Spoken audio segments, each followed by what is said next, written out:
yang paling telat bergabung sebelum Irian atau Papua sekarang. Karena Aceh waktu itu ingin berdiri sendiri. Bung Karno datang, memanggil tokoh di Aceh ini sebagai panggilan Kakanda, yuk kita gabung sama-sama membangun negeri ini. Nah, ya. Jadi kecintaan rakyat Aceh terhadap Indonesia bukan karena Bung Rizik seperti pernyataan si Aldo. Dari leluhur kami pun sudah ada ya bentuk bukti kecintaan mereka terhadap tanah air. Buktinya apa? TIJ.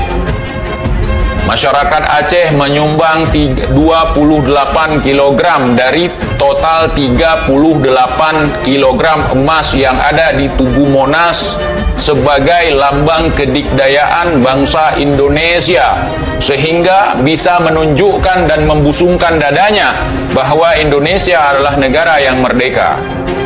What?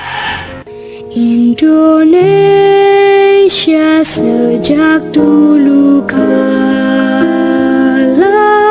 tetap dipuja-puja bangsa. Jadi saya berharap untuk rekan-rekan yang ada di Indonesia ini untuk benar-benar mengerti bahwa kita memang sudah sejak lama diobok-obok, dipecah belah. Contoh begini, hasil daripada peperangan di Aceh, ada narasi yang mengatakan bahwa orang Aceh membenci orang Jawa. Saya tidak pungkiri itu. Ada kalangan beberapa orang yang memang membenci suku, rasis. Tapi tidak demikian sebenarnya. Ya. Kenapa saya harus mengatakan ini? Supaya kita paham. Kebencian antar suku itu adalah hasil daripada propaganda. Masuk ke dalam Divide et Impera itu. Dulu ketika konflik di Aceh, kita ambil yang masih baru, konflik GAM dengan pemerintah. Ada narasi yang mengatakan bahwa orang Aceh terhadap suku Jawa ataupun sebaliknya. Saya di sini ingin menjelaskan, setahu saya yang dimaksud Jawa di situ adalah pemerintahan Jawa. Artinya Indonesia ini dipegang kepemimpinannya oleh Jawa. Kan begitu. Sementara orang-orang Jawa yang hidup susah sebagai masyarakat dan segala macam, kan sama aja. Masyarakat Aceh, masyarakat di Jawa, kita hidup dalam kemiskinan, kita hidup dalam kesusahan. Nah,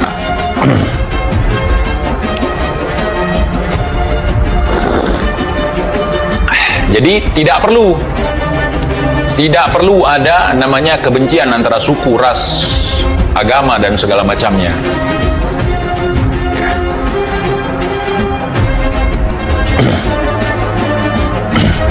Jangan di spam saudaraku, jangan di spam. Jadi dalam hal ini saya ingin mengatakan kepada kita semua bahwa kita saling beradu narasi ataupun saling mencaci. Beradu narasi nggak apa-apa, tapi saling membenci, saling menghina antar suku itu merupakan bagian daripada peninggalan penjajah.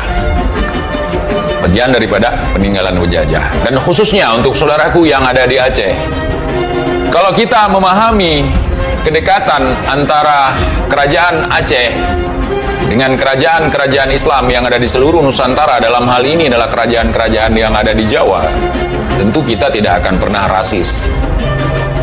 Ya, kerajaan Mataram memiliki kedekatan dengan kerajaan Nanggro Aceh Darussalam. Ingat, kerajaan Aceh Nanggro Darussalam dengan kerajaan Samudra Pasai itu beda ya. Walaupun hari ini dua-duanya lokasinya berada di Aceh. Nah, itu beda. Maka kalau kita benar-benar mengikuti Bhinneka Tunggal Ika, kita tidak akan mampu untuk dipecah belah oleh orang lain. Siapapun yang menjadi pemimpin di Indonesia ini merupakan tugas yang paling besar. Kenapa? Karena kita adalah negara kepulauan yang terpisah dengan batas-batas keberaneka-ragaman perbedaan. Apakah itu budaya, agama, suku, ras, dan segala macamnya. Nah, jadi saya menghimbau ketika kita ada masalah dengan segelintir orang, jangan bawa rasnya. Misalnya kita bahas si Bahar nih, jangan bawa Yamannya. Belum tentu si Bahar itu keturunan Yaman. Barangkali Rohingya, barangkali Bangladesh, atau apa, kita nggak tahu, dan kita nggak perlu bahas itu. Yang kita bahas hari ini adalah tindak tanduknya. Gak usah bawa-bawa suku, ras, dan segala macam. Begitu juga kalian yang hari ini merasa sebagai cucu pejuang. Saya ini Habib loh. Yang memerdekakan negeri ini kakek kami loh, bukan. Kemerdekaan Indonesia adalah berkat rahmat Allah yang Maha Kuasa. Bukan karena kakek atau kakek anak. Tetapi untuk mengurai sejarah yang sebenarnya siapapun yang ikut dalam berjuang, itu harus kita hormati dan kita hargai, saudara. Ketika kami berbicara sebagai warga Aceh bahwa di tempat kami banyak pejuang, berarti kami sedang berbicara tentang sejarah di tempat kami. Begitu juga kalian, berbicaralah tentang sejarah pahlawan yang ada di negeri kalian, yang ada di daerah kalian. Itu namanya bukan rasis. Kalau saya misalnya sebagai orang Aceh, ketika saya berbicara tentang sejarah Aceh, bukan berarti saya rasis. Akan tetapi, saya baru bisa mempelajari sejarah yang ada di daerah saya. Masa-masa genting, masa-masa perjuangan itu Bung Karno 2 kali datang ke Aceh untuk meminta bantuan Aceh. Pada masa itu Aceh bukan bagian daripada Indonesia. Aceh termasuk yang paling telat bergabung sebelum Irian atau Papua sekarang. Nah, Aceh waktu itu ingin berdiri sendiri. Bung Karno datang, memanggil tokoh di Aceh ini sebagai panggilan Kakanda, yuk kita gabung sama-sama membangun negeri ini. Nah, ya. Jadi, kecintaan rakyat Aceh terhadap Indonesia bukan karena Bung Rizik, seperti pernyataan si Aldo. Dari leluhur kami pun sudah ada ya bentuk bukti kecintaan mereka terhadap tanah air. Buktinya apa, TIJ? Masyarakat Aceh menyumbang 28 kg dari total 38 kg emas yang ada di Tugu Monas sebagai lambang kedikdayaan bangsa Indonesia, sehingga bisa menunjukkan dan membusungkan dadanya bahwa Indonesia adalah negara yang merdeka. Ini saya perlu mengoreksi sedikit, teman-teman. Itu kan Bengkulu bukan Aceh. Saya mengatakan bahwa 38 kg emas yang ada di atas Tugu Monas, 28 kilonya dari Aceh, sisanya dari daerah lain. Walaupun di sana banyak orang sakti yang tiap malam kerjanya narik emas, narik ini, narik itu, ilmu leluhur. Tapi ketahuilah, 28 kg emas yang ada di atas Tugu Monas itu dari Aceh. Walaupun kami tidak punya kesaktian narik-narik emas. Ya. Nah, kemudian dibelikan 2 pesawat untuk melewati blokade Belanda pada masa itu. yakni RI 001 dengan RI 002, atau lebih dikenal di Aceh Selawah Agam dan Selawah Dara. Dan juga untuk kepentingan luar negeri, ya, bahkan memberikan ongkos kepada Menteri Muda Luar Negeri, yakni Kiai Haji Agus Salim, untuk datang ke luar negeri untuk meneriakkan bahwa Indonesia adalah negara daulat. Ini sejarah, saudara, sejarah, ya. Kemudian kapal armada laut yang mungkin jarang sekali kita tahu tentang sejarah itu. Kapal laut pertama punya militer Indonesia itu dibelikan oleh rakyat Aceh juga. Saya lupa nama kapalnya, saya lupa nomor serinya, tapi ada. Itu juga dibelikan oleh masyarakat Aceh, teman-teman, dalam misi untuk memperebutkan kemerdekaan. Itu barang yang dibeli second dari Soviet waktu itu, Rusia. Ya. Jadi kalian hari ini ngaku-ngaku sebagai Habib, nih oknum-oknum ngaku sebagai Habib, nggak usah kalian pongah. Kakek kami, nggak ada apa-apa. Kalau kita ukur dari perjuangan yang ada di Nusantara ini, nggak ada apa-apanya kalian, pengacau aja. Nah, jadi nggak usah, kalian nggak usah koar-koar. Ini kakek ana yang pertama sekali menaikkan bendera merah putih, kakek ana. Sebelum kakek ente kenal bendera merah putih, leluhur kami sudah duluan kenal. Kenapa saya bilang begitu? Di Aceh ada sebuah syair yang dikarang oleh siapa namanya? Abu Pantekulu. Namanya syair Hikayat Perang Sabi. Di situ ada bait, penggalan baitnya. Ija pute la pute ge sampodara, Ija mirah ya Allah ge sampo gaki.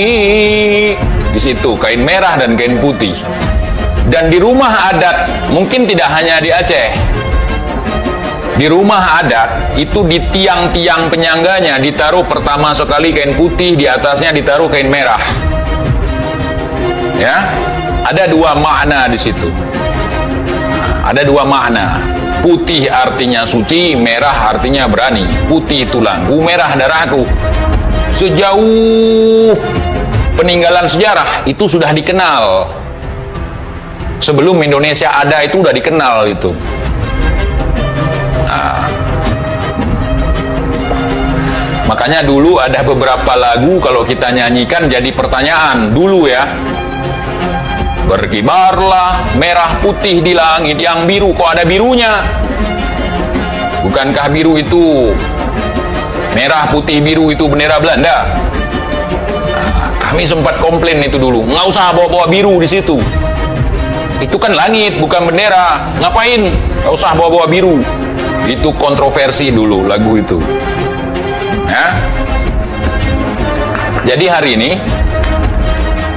kita krisis persatuan dan kesatuan. Yang satu sok paling agamis, yang satu sok paling nasionalis. Nggak perlu. Bukan sok yang penting di sini. Bagaimana kita mengisi kemerdekaan yang sudah ditinggalkan oleh. Di tengah memanasnya polemik perihal Habaib Bani Alawi, imigran asal Hadramaut Yaman yang dipertanyakan identitas nasabnya sebagai keturunan Nabi Muhammad SAW karena belum terkonfirmasi secara ilmiah. Salah satu pendakwah Balawi yang paling kontroversial, Bahar bin Smith, kini semakin disorot publik oleh statement-statementnya dalam membela terah kelompoknya terlalu frontal dan provokatif.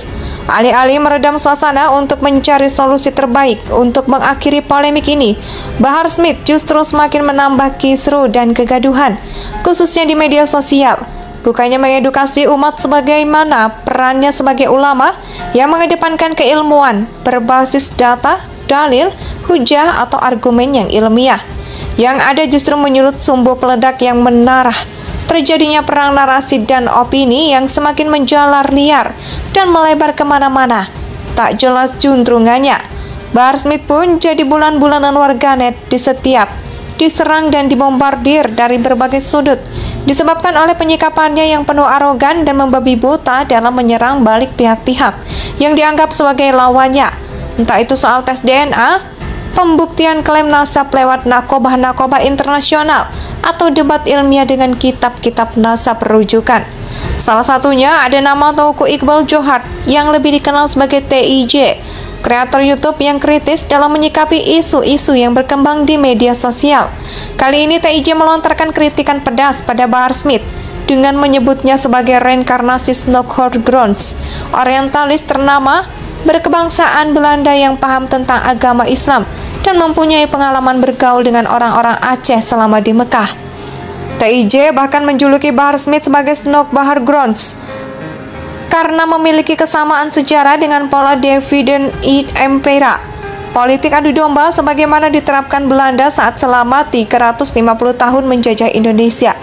Menurut TIJ, sebagaimana Snokhorgrons punya kontribusi bagi Belanda dalam memperkuat kolonialismenya yang banyak memanipulasi sejarah dan melemahkan rakyat Indonesia lewat politik adu domba. Itu Bahar Smith juga berhasil merusak persatuan umat dengan cara yang sama dan serupa. Indonesia tanah air beta, pusaka abadi nan jaya.